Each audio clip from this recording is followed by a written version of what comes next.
Hello and welcome back to video number 2, which is calculating your costs for your monthly budget and potentially your yearly budget. Okay, so now what we want to do is you want to head on over to calculator.s3.amazon.aws.com/index.html. So once you enter that, you will be sent to this page, and we can begin to budget your monthly and yearly costs. Now, in order to do this, we want to go to the left-hand side and click on Amazon S3.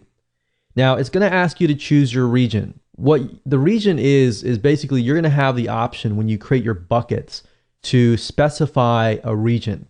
Now, I would advise you to pick a region where most of your audience is going to be. So if I feel like, okay, most of my customers or prospects are going to be in the United States, I might want to choose something in the United States here. So I'm just going to choose this one here. Now, standard storage is merely the amount of storage that you expect to use in a month. So in other words, how much are you going to upload? Now, realistically, most of you are probably going to upload max a couple gigs.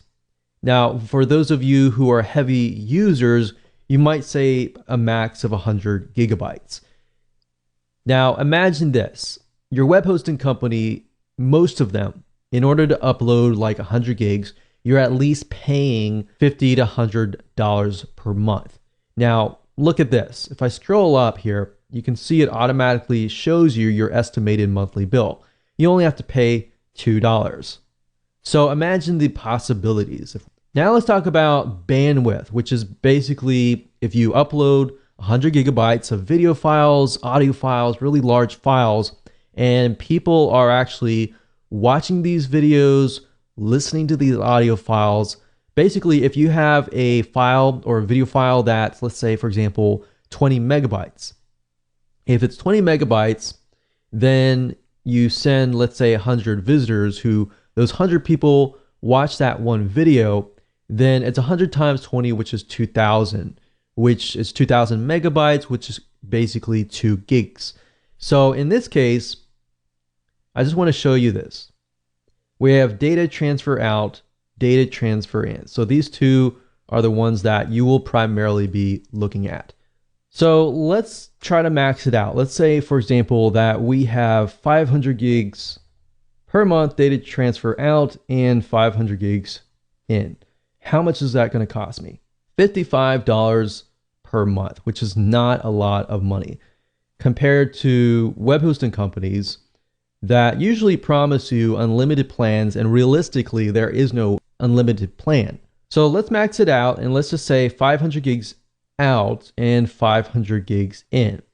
Now, I will be honest, most of you will never really reach even 300 gigs in and out. So if that's the case, then you're paying only $37 per month. You see, so for example, I have about 100 gigabytes worth of storage space, and I'm using about 300 to 500 gigs in and out. And this considerably is, I got thousands and thousands of people coming to the site watching videos at all times. So unless you're at that point, you're not even going to have to pay anywhere close to $27. So I would say the majority of you, if you're just getting started, or even if you are a heavy user and you do have thousands of people visiting your site, you're more likely to be about in the range of 150. So even that case, you have a $14 monthly bill. So $14 monthly bill, that times 12, we'll just do 15. It's about $180. So that is a lot better, and considerably, it's a lot faster compared to web hosting companies. And we've tested this over the years and found that Amazon S3 is just saves you a lot of money and headache in the long term. So this allows you to have a basic web hosting account where you can put your website on it, but then put all the heavy files like the images and the videos and the audio files and the big files on Amazon S3. So now that you know how to budget, let's move on to the next video. Welcome to video number 3. We're going to discuss what you need before you can get started. So what you need to go ahead and do is open up your internet browser, go to the website aws.amazon.com/S3. That's aws.amazon.com/S3. And you're going to see this particular Amazon S3 site. It's also known as Amazon Simple Storage Service, same thing as S3. So what you need to go ahead and do is, if you don't have an AWS account, go ahead, click Create an AWS account.